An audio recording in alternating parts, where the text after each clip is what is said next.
I train 2 dogs at one time? There's a lot of ways to do this. Let's take a look at it a couple of different ways.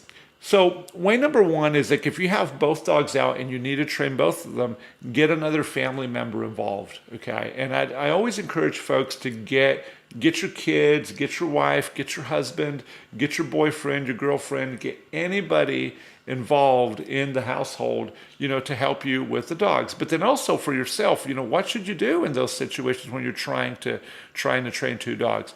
Well, don't make it too complicated for yourself. This is something that I'm learning, and maybe I can articulate this well, but don't give the thing you're trying to teach the dog too many rules. I'm constantly looking for simple ways to train our dogs and to train ourselves so that way, like, hey, you've got one rule. Like right now, like Gabby on her play stay, the one rule is you're not allowed to come off without permission. But the other rules are like the things that I'm doing to help the dog is that while you're there, we're making a lot of reward for you, and we're also making sure that that place that you're staying is very, very comfortable. So when you're trying to train 2 dogs, get 2 people involved.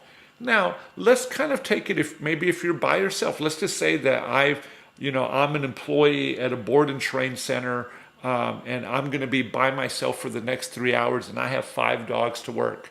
So I'm probably going to train 1 dog at a time to teach each individual dog. And then any dog that's already knows the skill and has a little bit of, not necessarily mastery, but some talent at that skill, then I will bring those dogs out. You'll see a lot of these videos, and you don't necessarily see them from me because we don't run a board and train facility, but you'll see a lot of places where they have board and trains, and they'll have 5 or 6 or 7 dogs out because all those dogs already understand something. Now, when you watch that, generally what you're watching is the dogs all doing some kind of passive exercise. You're generally not going to see 2 dogs working at one time where like one dog, where like, 2 dogs are doing focused healing or 2 dogs are doing recalls at the same time. That's actually much, much harder. Now, one thing that I'll tell you that I absolutely love to do with 2 dogs is have one dog doing a passive exercise like a stay, having a family member managing that dog, and then another dog doing one of the active exercises like coming when called, focused healing, or even playing tug. And as you do that, that's a really great way to teach the dog that's doing the passive exercise that, hey, you have to stay while the other dog is having fun.